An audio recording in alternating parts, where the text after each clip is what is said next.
me than I can count. And I think it's the same for a lot of people, not just because I'm an ex-Muslim. There are a lot of Muslims who are facing this as well, people who are free thinkers and so on and so forth. And I think one thing I do want to say again is we bandy this word around, this many Muslims around the world. Muslims are not a homogeneous community, just like any community is. And there are free thinkers in there are gays in there are people who don't want to be veiled, there are people who want to have sex outside of marriage, there are people who want to dance, they want to sing, they want to be able to hold hands with their boyfriends, and they're not allowed to in many countries.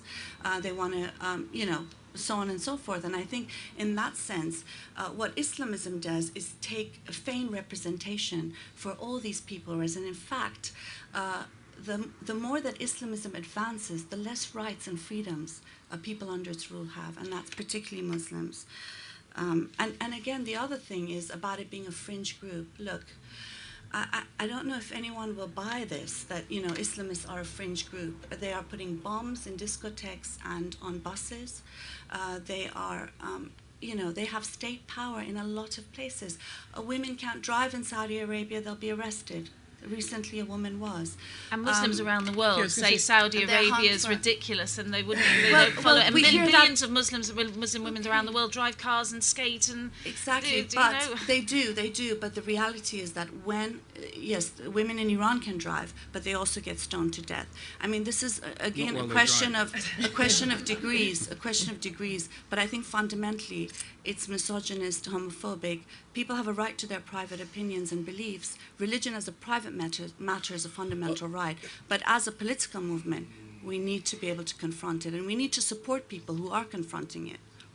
We're set up to disagree, aren't we? So we've got to kind of join. No, and these are real issues. Yeah, we probably do. But I mean, I think much of what you say is obviously true. But if you also look at the Western, I was looking at Bush and the invasion, Blair's invasion of Iraq. I mean, there you've got, we talk about kind of Islam being oppressive, but Bush and that lot did come out of a very extreme form of Christian evangelicalism, who have the power to kind of destroy the world. And we're trying to make Iraqis Christian. And this is the thing. If we weren't trying to make Iraqis Christian. Yeah, but they were exporting our let's not talk about them. They were just lying their heads off. Can I just add something about that? I mean, the reality is I'm also against US-led militarism, and I think that actually US-led militarism is the other side of the coin of Islamism.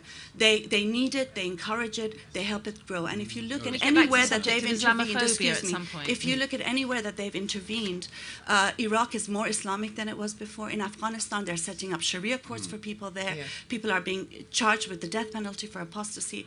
British troops are helping set up Sharia courts. Lauren, can I just say one thing? This bothers me is that whenever you talk about Islamism, you have people saying, what about US militarism? Yeah. How come when we're discussing US-led militarism, nobody says, but what about Islamism? Do you know what I mean?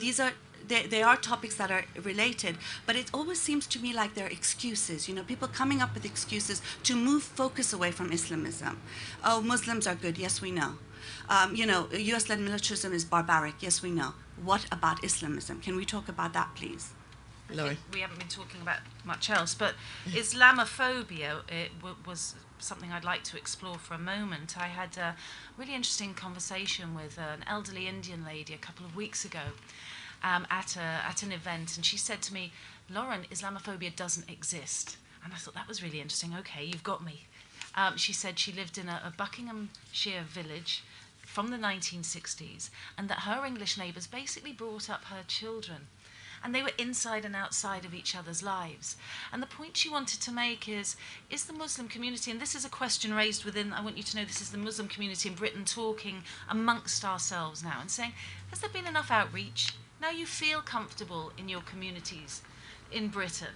Are you really doing enough to make sure that the single mothers outside of your community are getting the same help if you're giving it inside? Isn't that also the jurisprudence and the kindness exhibited by the Prophet, peace be upon him? So this idea of an outreach coming from both ways is really something that the Muslim community is looking at.